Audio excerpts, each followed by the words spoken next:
nesses 37, versículo 23. Amém? E aconteceu que, chegando José a seus irmãos, tiraram de José a túnica de várias cores que trazia, e tomaram-no e lançaram-no na cova. Porém a cova estava vazia, não havia água nela. Depois assentaram-se a comer pão, e levantaram seus olhos e olharam, e eis que uma companhia de israelitas vinha de Gileade, e os seus camelos traziam especiarias e bálsamos e mirras, e iam levá-los ao Egito. Até aqui. Aqui essa história está falando de José. O momento em que José foi rejeitado dos seus irmãos. José aqui foi rejeitado. Eu fico imaginando ele lá naquela cisterna, naquele poço, naquela cova. E ele começou a pensar tantas coisas que ele tinha no seu convívio com seus pais, mas naquele momento ele estava na cova, rejeitado pelos seus irmãos. Eu imagino, se fosse no tempo de hoje, ele iria chegar e ia começar a cantar: Deus, mais uma vez segura em minha mão, minha alma aflita pede tua atenção.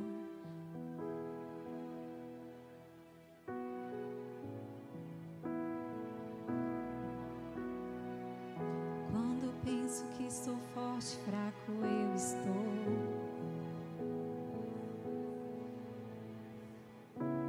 Alcanço os lugares impossíveis,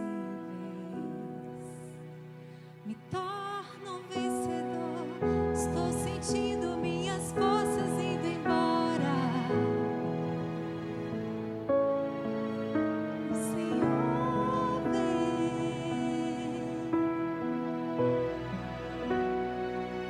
Eu imagino que ele estava naquele poço assim: eu estou sem força, eu estou sem vida, eu estou no lugar mais desesperançoso possível. E o pior foram os meus irmãos que me colocaram aqui. Um grau de rejeição tão dolorosa, um grau de rejeição tão maligno. Sabe, queridos, a gente sempre falou, né? A rejeição dói, ela dilacera o coração. É mesmo que alguém está rasgando a nossa alma, é a rejeição, é o sentimento de rejeição. Até pouco tempo atrás a gente só tinha isso como uma figura de linguagem, como uma expressão. Mas recentemente, há poucos anos atrás, surgiu um estudo em que comprovou que a mesma dor que a gente sente como uma dor física, como uma surra, é a dor da rejeição. Cientificamente comprovado. Existem regiões cerebrais que são ativadas na hora que somos rejeitadas. O córtex somatosensorial secundário e a ínsula anterior, elas são ativadas. É como se elas inchassem na hora que somos rejeitados. Ah, isso é muito forte, sabe por quê?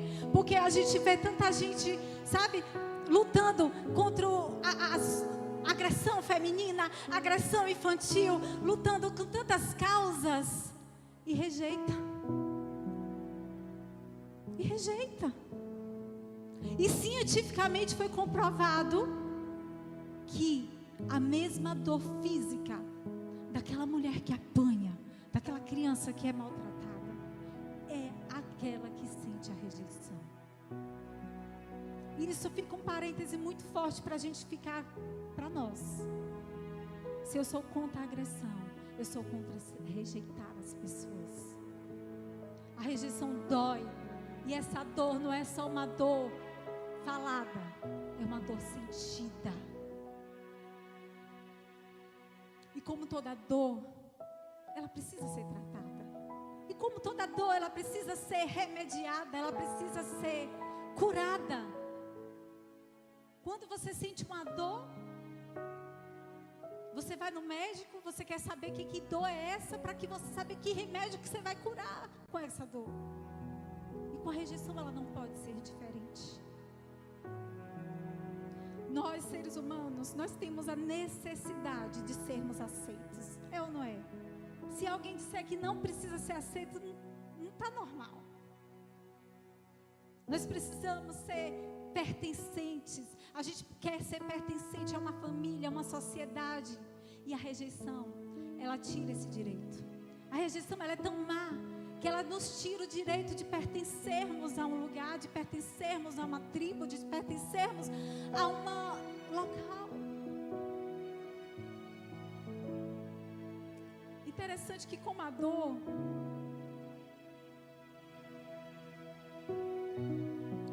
física, cada um tem uma forma de expressar a sua rejeição. Na dor física, por exemplo, gripe. Como é que homem sente a gripe, gente? Fica mal.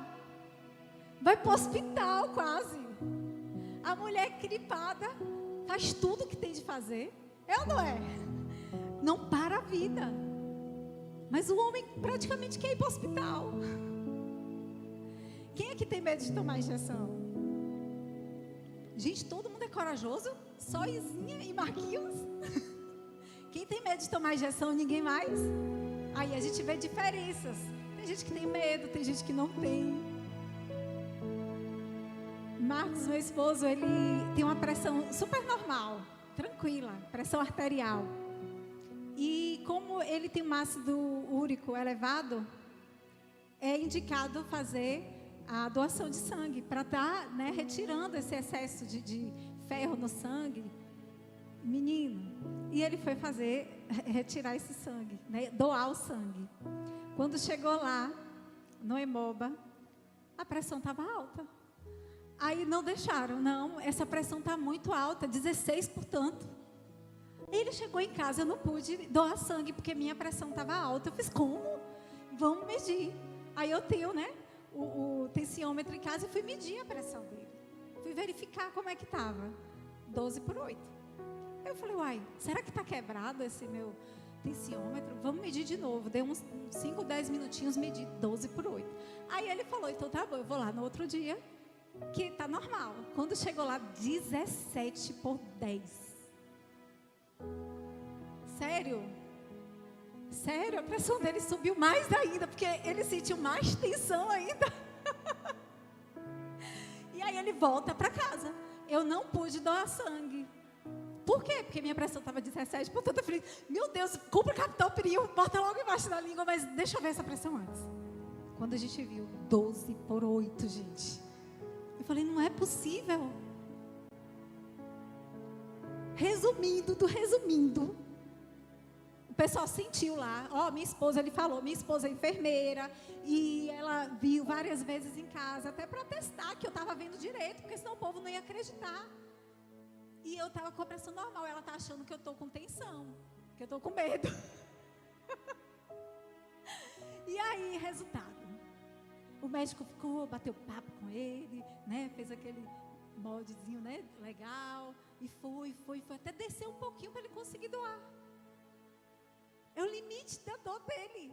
Ele aguenta um bocado de coisa interessante, que inclusive ele é um dos poucos homens que eu conheço que gripe e fica bem.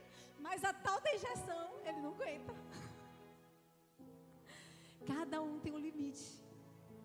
Mas falando no limite, o que tem me chamado a atenção, e eu já vi o pastor Ivan falando aqui outras vezes também, é que o nosso limite de dor, de suportar algumas coisas, parece que cada vez está diminuindo. Sabe, o que a gente costuma ouvir, essa geração mimimi, é sobre isso. É sobre não estar aguentando mais nada e estar começando a achar que está tudo muito forte. Eu não sei se vocês têm essa impressão. Vocês têm essa impressão também? Que hoje a gente não pode falar nada, que está todo mundo se sentindo muito ferido, muito machucado. Antigamente eu falo com as meninas que eu tinha 5 graus de miopia, eu era criança, naquela época óculos era muito raro. E o meu óculos não era qualquer óculos, era como é que a gente chamava antigamente? Fundo de garrafa. Este era o meu óculos. E o meu apelido era como? 4 zóio. Porque era raro. Era muito raro. E eu voltava para casa chorando, porque eu tinha 4 zóio e queria parar de usar esse óculos. Não. Minha mãe, você tem que usar, você tem que ficar usando, senão você não melhora. E hoje, minha mãe, estão me chamando de 4 zóio. Vamos numa ótica, vamos na Casiótica Salvador, vamos resolver esse problema com mais fininho. Ah, mas eu não quero óculos. Então vamos botar uma lente. Tudo se dá um jeito para as pessoas não se sentirem feridos. E isso tem diminuído nossa capacidade de suportar até o processo de Deus nas nossas vidas. Isso é muito real. Mas eu quero te dizer uma coisa nessa noite. Deus, Ele não está aqui para nos mimar. Ele está aqui para nos preparar. E Ele não nos prepara no conforto. Eu tenho que te dizer que Ele nos prepara no confronto. É uma verdade. José, ele começou a preparação dele para ser governador. Foi no poço. E ele começou sendo rejeitado. Ei, eu quero te dizer, as rejeições dos homens não vão anular a escolha de Deus para a tua vida. Eu quero te dizer de novo, a rejeição do homem não anula a escolha de Deus para a tua vida. As rejeições daqueles irmãos de José não anularam a escolha que o Senhor tinha para ele ser o governador do Egito. Foi aquele homem que nós acabamos de ler, que foi jogado no poço. Sabe o que me chamou a atenção nesse verso 25 do capítulo 32 que a gente leu? Depois que aqueles sujeitos jogaram José naquele poço, a palavra do Senhor nos diz, eles se assentaram e comeram pão. Meu Deus. Ele ainda ouvia. Ele ainda ouvia os irmãos dele perto dele, comendo. Aquela cisterna não tinha água. Nós lemos isso aqui. No verso 24, no final, dizia que a cova estava vazia e não havia água nela, nenhuma água. Se ele tivesse sede para bicar, ele não tinha. Mas os seus irmãos que acabaram de jogá-lo ali, estavam comendo pão. Muitas vezes somos rejeitados, abandonados e maltratados. Mas ainda assim, a escolha do Senhor para a tua vida não muda. Para José parecia o fim, mas para o Senhor foi o caminho que ele teve para ir em direção ao propósito do Senhor. Pode parecer o teu fim, mas creia que pode ser o caminho para o teu propósito. Não desista. Não desista. A prova do teu chamado não são os aplausos, não são as aceitações. Talvez a maior prova do seu chamado é a rejeição que você vem passando. Talvez seja essa. Coloca a mão no teu coração, fecha o teu olho e repete essa frase comigo. Quem me escolheu é maior do que aquele que me rejeitou. Quem me escolheu é maior do que quem me rejeitou. Se você for escolhida, aguenta firme. Não desista.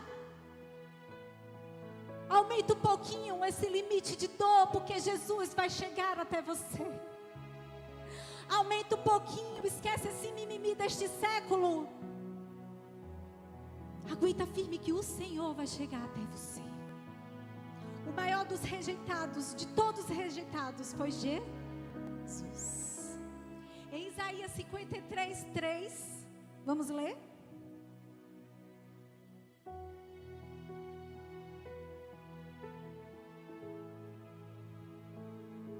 Ele era desprezado e o mais rejeitado entre os homens.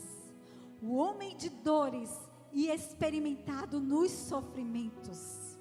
E como quem os homens escondiam os seus rostos, era desprezado e não fizemos dele caso algum.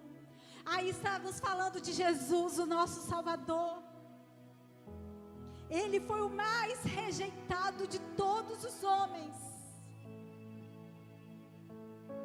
Mas ele não desistiu. A gente tem um modelo, o nosso modelo é Jesus, então também não desista. José, quando chegou no final como governador, ele encontra os seus irmãos. Eu fico pensando nessa trajetória de José, da cova, do poço, até chegar onde ele chegou. Eu imagino, eu tenho certeza que José não se deixou ser afetado pelo sentimento de rejeição. E o que o Senhor hoje está nos trazendo é: não se deixe ser afetado pelo sentimento de rejeição.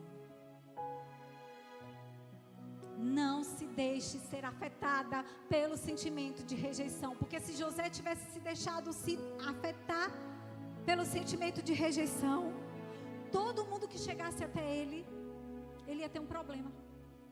Porque a pessoa, quando ela é rejeitada, ela não consegue ter paz com o outro. Mesmo que o outro ainda tente ajudar, ela já enxerga aquilo ali como uma ferida. Ai, está fazendo isso? É porque quer alguma coisa de mim. Quem chega aonde Deus tem para chegar, não está afetado com sintoma de rejeição.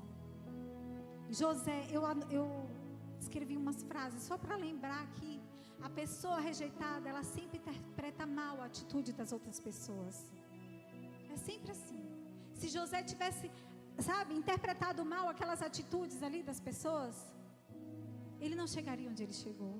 A pessoa rejeitada, quando ama alguém, é como um aspirador de pó. Suga completamente a pessoa que ela diz amar. Por conta da insegurança. A rejeição traz insegurança. A rejeição traz medo. A pessoa rejeitada, ela diz sim quando deve dizer não. E diz não quando deve dizer sim. Sabe por quê? Porque ela tem medo que as pessoas deixem de amar por não se posicionar. Se José tivesse um sentimento de rejeição na hora que a mulher de Potifar veio até ele ia dizer sim, ao invés de dizer não. Por quê? Porque posicionar-se ali ia dar problema para ele, como deu. Ele foi para o segundo poço, que foi a prisão, depois dele se posicionar com aquela mulher. Eu quero te dizer, não deixe de se posicionar diante de qualquer coisa que venha na sua frente. Se mantenha firme aos propósitos do Senhor. Porque quando José negou aquela mulher, ele não disse só por ele disse: eu não vou desagradar ao meu Deus. Se existem algo que você precisa desagradar a Deus para agradar alguém, não faz. Porque o posicionamento traz respostas do céu. O posicionamento traz respostas dos céus. Aleluia. Aguenta firme. Aguenta firme. Eu escrevi também que se deixar ser afetado pela rejeição é permitir abrir uma grande porta para manter correntes, grilhões atuando nas nossas vidas. Se você se permitir ser afetado pela rejeição, você vai ficar preso. Você não vai conseguir voar. Você não vai conseguir sair. Mas hoje é noite de voar. Hoje é noite de conseguir sair. Hoje é noite de decolar e de dizer: a rejeição não vai me parar, porque maior é aquele que me chamou do que quem me rejeitou. Aleluia. Em outra história, existe uma outra pessoa que não desistiu, mesmo sendo rejeitada. Porque estes exemplos nos mostram que a gente pode aguentar, que a gente pode conseguir e que a gente pode prosseguir. Olha, tem gente que com a rejeição, ele vai para cima. Como o pastor falou semana passada, eu vejo uma rejeição, eu vou para cima. Eu não paro não, parece que é um combustível para ele ir. Tem outros que, começam a se autocomiserar, entre em depressão. Mas os exemplos dos fiéis, na palavra do Senhor nos mostra que quem decidiu ir para cima, quem decidiu continuar e não parar diante da rejeição, deu certo. Então nós temos esses exemplos e a gente precisa segui-los. Em Lucas 7:36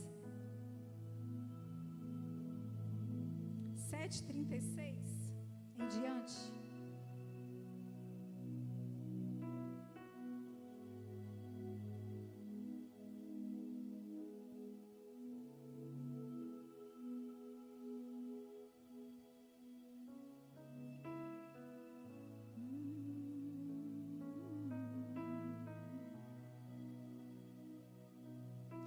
maior é aquele que te chamou do que aquele que te rejeitou. Maior é aquele que te chamou do que aquele que te rejeitou. Guarde essa frase.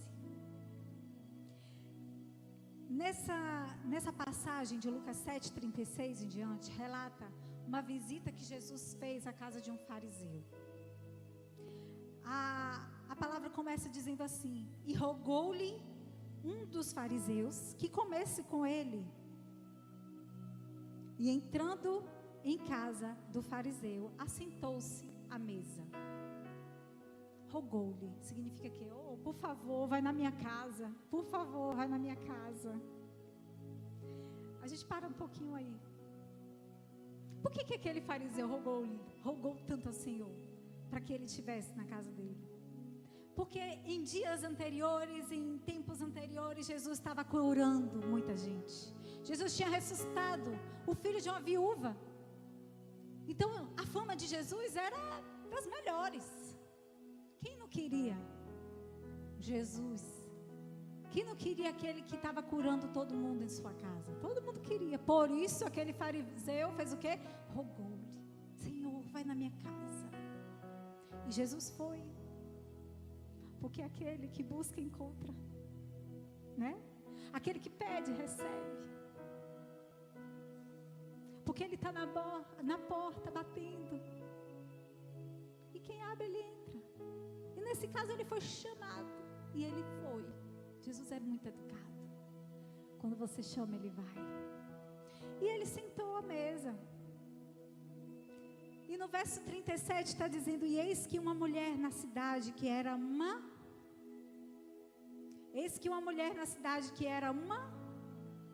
pecadora, sabendo que ele estava à mesa em casa do fariseu, ela levou um vaso de alabastro com unguento.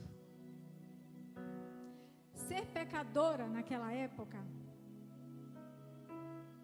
era dizer assim: olha, está rejeitada, está marginalizada, ou seja, está às margens. Ninguém quer uma pecadora perto. Eles todos eram pecadores, como todos hoje nós somos, mas era tudo encoberto. E quem tinha essa fama, porque quem disse que ela era pecadora foi a palavra de Deus. Ela tinha fama de pecadora, então ela era conhecida pelos seus pecados. Então ela era fortemente rejeitada. E ela entrou na casa deste fariseu. Ela entrando por detrás, no 38, aos seus pés, chorando, começou a regar seus pés com lágrimas, e enxugava com os seus cabelos da sua cabeça, e beijava seus pés, e os ungia com unguento. Ela fez uma expressão de adoração, ela fez uma expressão de entrega. E sabe o que mais? Mesmo rejeitada, ela não estava nem aí. Mesmo rejeitada, ela falou: eu vou aos pés dele, e o que eu tenho de melhor, eu vou derramar aos pés dele. Era de costume naquela época os judeus chegarem, oferecer o ósculo, dar o beijo para o outro, lavar os pés. Mas aquele fariseu não fez nada disso, porque aquele fariseu, ele queria a fama de Jesus. Quantos de nós só queremos a cura? Só queremos a resolução do nosso problema. Mas aquela mulher, ela estava em busca de adorar ao Senhor. E a gente vê que aquele fariseu só queria fama. E quando isto viu o fariseu que tinha o convidado, ele falava consigo, dizendo: se este fosse profeta, bem saberia quem é e qual é a mulher que lhe toca, pois é uma pecadora. Se este fosse o profeta. Antes ele rogou para Jesus estar lá. E depois, porque Jesus não fez o que ele queria, não se comportou como ele gostaria, ele começou a rejeitar Jesus. Se ele fosse profeta, ele já sabia quem é. Ele falou consigo. E Jesus, que tudo vê, que tudo ouve, que tudo sabe, ouviu ele falar aquilo. Quantas vezes a gente busca Jesus, mas porque a situação não está indo do jeitinho que a gente quer, a gente começa até a duvidar, começa até a achar alguma coisa diferente, ou até querer sair um pouquinho daquele meio ali de oração, de louvor, de entrega. Mas enquanto tudo isso estava acontecendo lá em cima, lá embaixo existia uma adoradora, chorando, com lágrimas de arrependimento, de redenção, derramando óleo.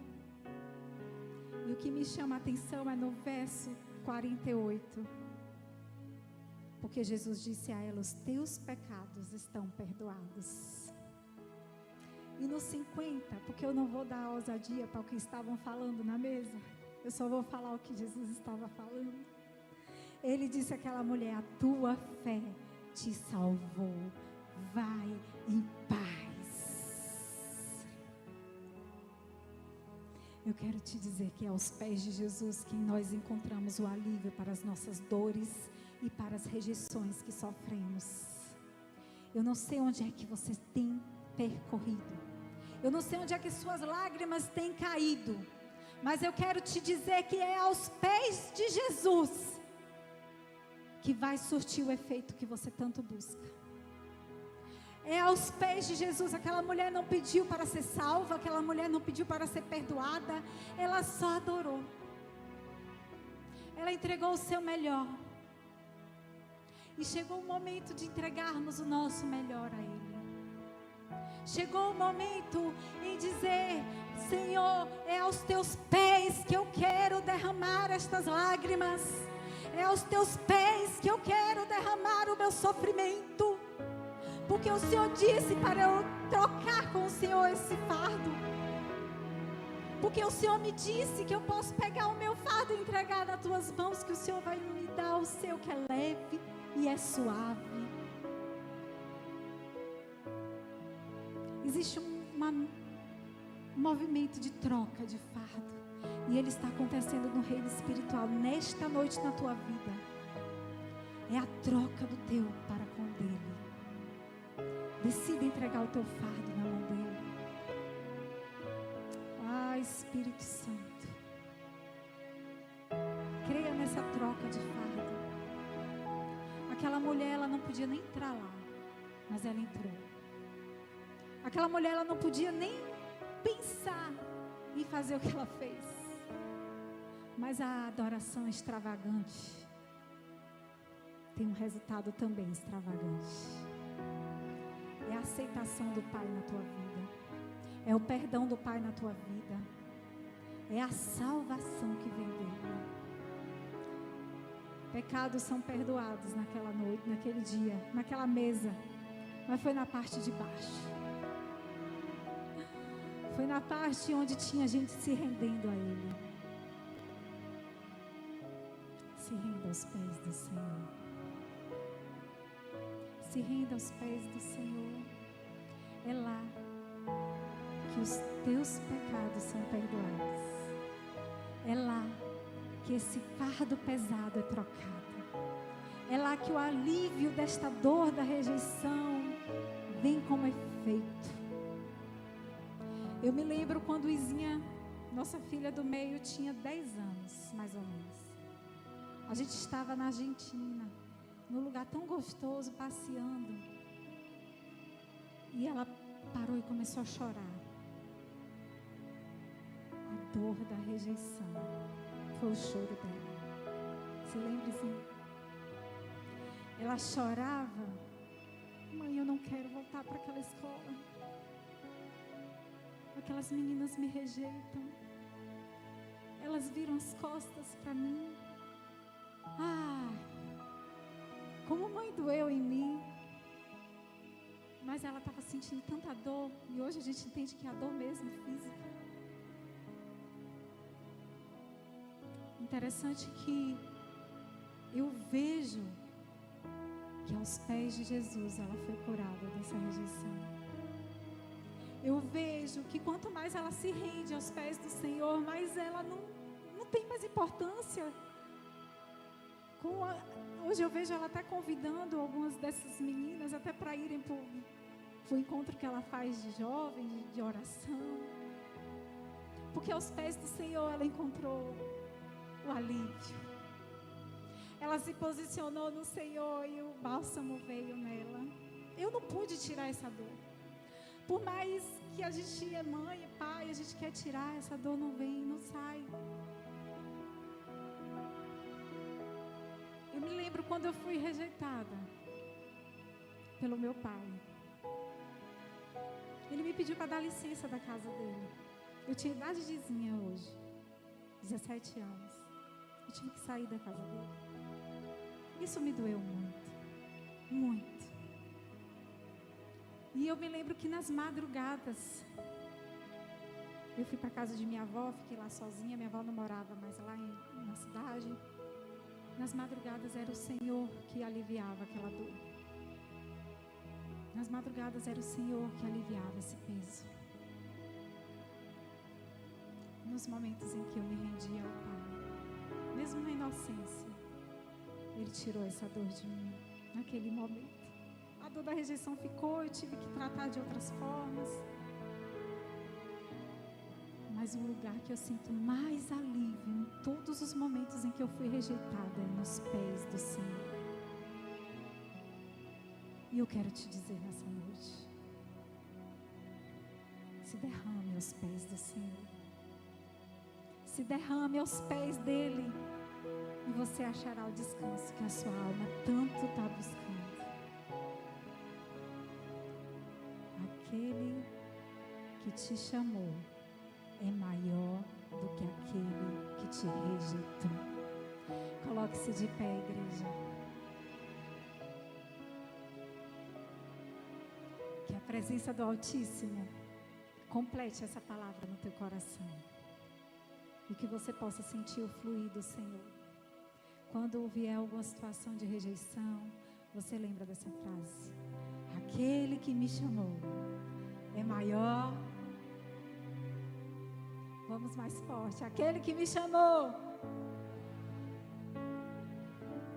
Aquele que me chamou. E se Ele é maior, Ele vai detonar com tudo aquilo que te faz ser rejeitado. E se Ele é maior, Ele vai te deixar num lugar muito seguro, muito protegido, muito feliz.